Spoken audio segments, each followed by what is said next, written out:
Hey there YouTube, hope you're doing well today. Thanks for coming back and watching another video. Today we are going to review the Canik TP9SA. This weapon, it's spelled C-A-N-I-K. A lot of people call it the Canik. The actual Turkish pronunciation is Canik, and that is as highfalutin as I'm ever going to get with you. I actually called it a Canik when I first heard of it too. So this weapon is imported by Century Arms. It is of Turkish build, but right there is probably the only foreign negative that I am going to have about this weapon. Obviously there's a lot of turmoil in that part of the world. There's a lot of controversy between your gun pundits on this particular gun manufacturer. There are those who say that it supports terrorism, which, okay, please prove that. There are a lot of folks who prefer, buying American weapons. Well, if you did that, then I want you to get rid of all Glocks because they're made in Austria and Hitler was from Austria. It's just a silly way to look at it, guys. So, that being said, we're going to review the gun, and there are a lot of features of this gun, so I want to get through this just as quick as I can, but also to give you a very succinct review of this. So when you open the box for the Canik, there are a lot of goodies in this. As you can see in the picture, this case is just full of things. You get it, it's a nice plastic case. Some boxes come in a cardboard box. This one comes in a nice plastic case. Thing that fell out here, I'll show you first. We'll start at the top and work our way down. You get a couple of cleaning rods with this weapon. That's nice. Doesn't cost much, but it's a nice touch. They want you to take care of your weapon. You get the operator's manual, which has its own little slot. The operator's manual. This weapon, according to the manual, comes in 9mm and 40 Smith & Wesson. I have never seen a 40 Smith & Wesson. All I can ever find are the 9mm, and that's what my particular weapon is. This slot is where the holster that came with this weapon sits. Much like the Sig Sauer, this weapon comes with a Kydex type holster.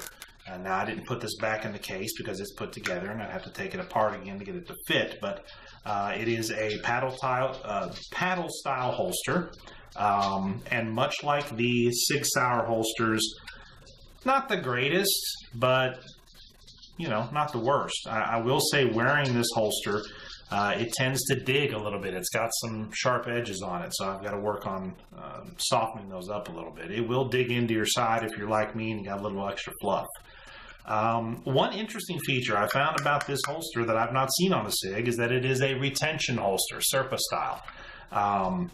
Some people like that, some don't. I don't have a problem with it. It just takes practice, guys. You just have to get used to it. You have to, and I recommend this with anybody, with any holster, with any weapon. Get used to using it. Get used to carrying it. Get used to drawing from it. Obviously with an empty weapon. But don't just put a holster on and think that you're going to be ready for it. When you get into a stressful situation, your hands are going to be like flippers and your fingers are not going to work. Practice. Practice. So, again, not a great holster, but better than no holster, and not horrible. They put some thought into this one, so it does come with a free holster. Getting into the actual bottom part of the box here, you've got this little stuff down here in the bottom. This is a push pin that allows you to remove a little pin from the back of the weapon, and you can change out the back straps.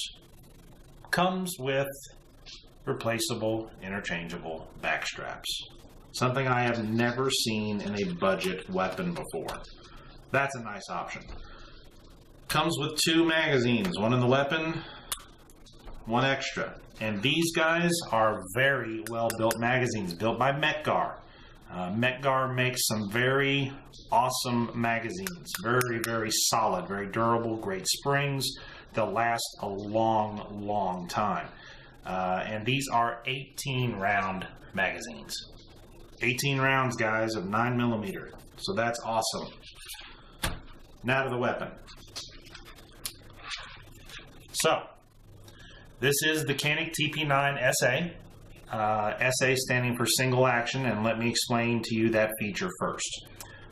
This particular weapon, like I said, has a lot of controversy behind it because some people like the features and some don't. This particular feature is what gets some folks. So you activate your slide, you've got a round in the chamber. As you can see here, red indicator shows that the weapon is primed and ready to fire. It is a striker fired weapon. There's two ways to discharge it. Obviously pulling the trigger. If you have a round in the chamber, you either have to dump the mag, pop that round, and then pull the trigger, or you have a button here on top that even if you have a round in the chamber, you can press this. It lets the striker release without setting off the round, making your weapon inert. Now, that's what a lot of people hate. They say, well, what's the point of having a weapon in the chamber? You now have to rack the slide to get that firing pin back in place to operate your weapon. Okay, you have to, I'll show you exactly how much you have to pull the slide back. Watch up close here. There. That's it. I actually went a little farther than I had to. I'm going to try it again. There. That's it. Slight little pull back. Alright? Your weapon's ready to go again. You're not ejecting shells. You just had to pull it back a little bit. So, not a big deal, but in a tactical situation, I probably would not want to do that either. I'm either going to carry it with one in the chamber and leave it be and not use this feature, or very less likely, just because of my personal belief of the firearm, I'm going to carry it without one in the chamber. So, done deal. That is the feature that a lot of folks have controversy over. To me, not a big issue, but there it is. Other features of this weapon, it's got a great finish to it. It's not a blued finish. It is a different type of finish that definitely cuts down on your corrosion. Really like that. The trigger on this is a Glock style trigger. I also use these on the Smith & Wesson Sigma series. I mean, it's just a good little trigger. You have to actually be with your finger on the trigger to make it pull. Another great feature of this weapon that I really, really like is the takedown. Very simple to take down. You've got basically on either side of the weapon a pull down. There you go. You can now dismantle the weapon. Very simple. And now it's back in firing mode. A great little gun here. So let's talk about that trigger again. Okay. It's now in firing position. Okay. The striker is back, ready to go. It's now been discharged. Now I'm going to show you the return on that trigger. Oh, sorry. Well, I've screwed up. Let me do that again. Okay, so.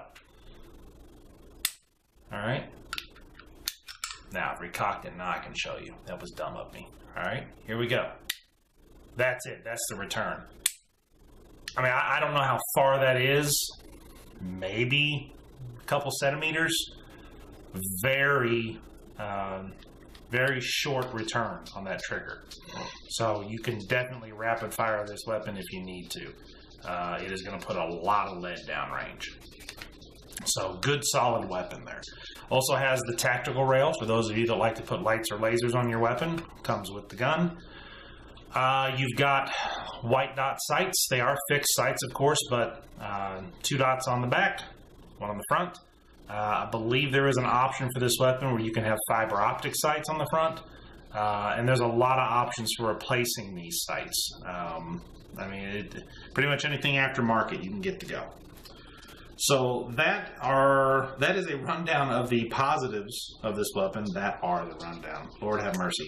That is the rundown of a lot of the positives on this weapon. It is generally going for, looking at Academy Sports website, they list it for $349.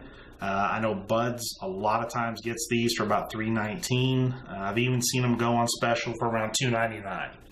So let's talk about the lowest price point, $299 for a full-size semi-automatic 9mm imported by Century Arms with a great trigger, great constructed weapon, 18-round magazines, 2 of them, made by Metgar, replaceable back straps, comes with a holster, good plastic case. They even throw in a couple cleaning rods. You can't beat that, guys. It's a great price point weapon. And the reliability of it has been outstanding. I've taken this one to the range and put a few hundred rounds through it. Does great with round nose, brass, aluminum case, steel case. Does just fine with all of it. Fired it flawlessly, with one exception. I had one incident with a brass case that happened to failure to eject. I'm not really sure what was behind it. I couldn't replicate it again, so I'm going to take the benefit of the doubt and blame it on the ammunition. I believe it was Blazer that I was shooting, so Blazer brass, which I've never had any problems with. And I don't think I'll have problems with it again. But one negative I've experienced with this weapon on ammunition, it doesn't seem to like hollow points. Now, I've read reports, other folks say it feeds hollow points just fine. But I put a magazine of 18 rounds of hollow points in it, and I had to clear failed feeds on every single round. Could it have been the ammo? Maybe. I don't know. But my particular weapon does not seem to like hollow points. I'm going to get out to the range and try a different brand of hollow points and see if it does any better. But so far, does not like the hollow point rounds. One thing I forgot, this also did come with a speed loader for your magazines. I've left it out somewhere, so that's probably in my shooting bag. One other option I forgot to tell you that it comes with. But anyway, guys, the Canik TP9 is, again, a lot of folks naysay it, a lot of folks love it. There is a fan base building behind this weapon, and Canik is coming out with more weapons. As you saw, have large hands, as you might have seen in the other video I've done. This is a good sized weapon. It fits my hand fairly well, but it's even got a little outhang from my hand. In someone with smaller hands, this gun might seem a little large for them. So Canik has come out with a design for a compact version that I believe released this week. So you can check that one out as well. Everything I'm hearing so far on it is a great weapon, and maybe one day I'll get to review one of those. But guys, these folks really do make great weapons. They're dependable, they are well built, and they come with a lot of goodies in the box.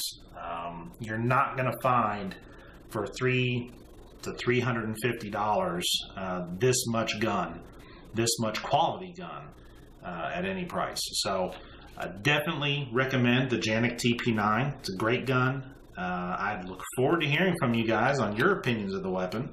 I mean, again, there are a lot of differing points of view.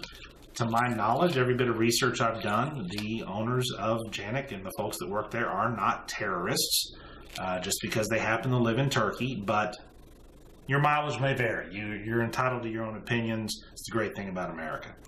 But as far as a gun goes, guys, this is a great one. Again, can't recommend it enough for you if you're looking for a good shooter to take to the range, maybe for home defense. I don't know that I'd carry a full-size 9. I have carried this one, but with winter clothes, a heavy coat on, I might carry it in a shoulder rig if I'm wearing a suit coat or something. But it's not that it's an undependable weapon that I wouldn't carry it. Just it's kind of big, kind of ungainly, and I have a concealed carry piece that I go to every time. So it's a good weapon. Maybe not your everyday concealed carry weapon, but I definitely would recommend you take a look at the Canik. Hold one when you're at the gun store. If you have a range like Buds that might rent them, try it out. I think you'll be real happy with it. So thanks for tuning in, guys.